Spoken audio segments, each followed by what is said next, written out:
What's the story of Matt taking your belt? Oh my gosh. Okay, so he came and watched me win the title in Atlanta. And I guess after I won the title, he immediately went online and bought the replica. Got it overnighted by WWE Shop or Fanatics. And had it like 2 days later to go to Japan with. He didn't ask me. He didn't tell me. I saw him with it in Japan. He just did it all on his own. Yes, and everyone thought, because he was in Japan on my days off, everyone thought that it was the real belt. So everyone thought he took yours. Yes. Yes. And I was just waiting for someone at work to call me and ask. Like, thank God they did not believe it. But I was worried. I'm not going to lie, because he does stuff like that. Like, he does crazy things. He makes videos out of all my wrestling stuff. Like, I am the butt of all his jokes. So, like, I really thought the WWE was going to get mad at me. And I was going to have to prove, like, here I am. This is the belt. He's got a different one. Do you guys have a ring at your house? No. Not yet. You should get one. Yeah, we're building a house right now. So we bought an acre and a half to put the house on. So we definitely have space now. So I'm sure Matt will try. I'm sure he will. Do you guys ever train together? Never. We trained twice. One time I cried, which I don't cry. One time I cried. Why? He's so intense and he is so painful to work with. One time, after the second time of training with him, he ran his comeback on me and I thought I was going to die. I literally had to roll out of the ring halfway through. And then I tweeted, "This is how I feel after wrestling Matt." And it was a person in a full body cast, like this.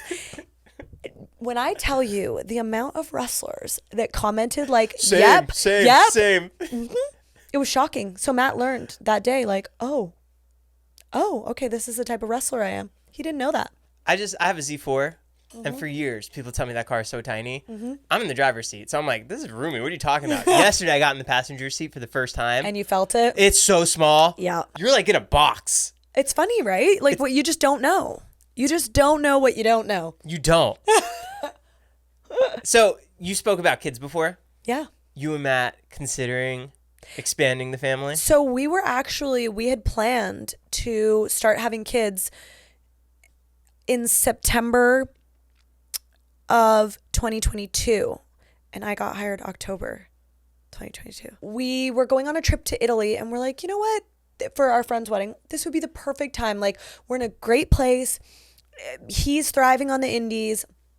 I'm doing well on the indies, but it's not like a salary that I can't cut from our life. You know what I mean? It's not anything crazy that I'm making, and I'm kind of just doing it to get back to WWE, and nobody's really calling me. So let's like kind of start thinking about having a baby. And then it was like right before we went to Italy that I talked to Triple H and he asked me to come back.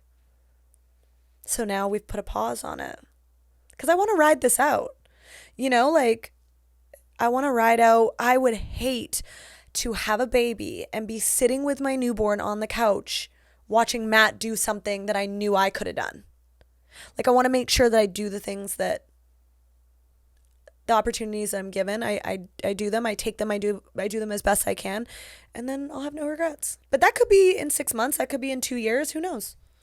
But I mean, I'm almost 33, so let's go. It's happening.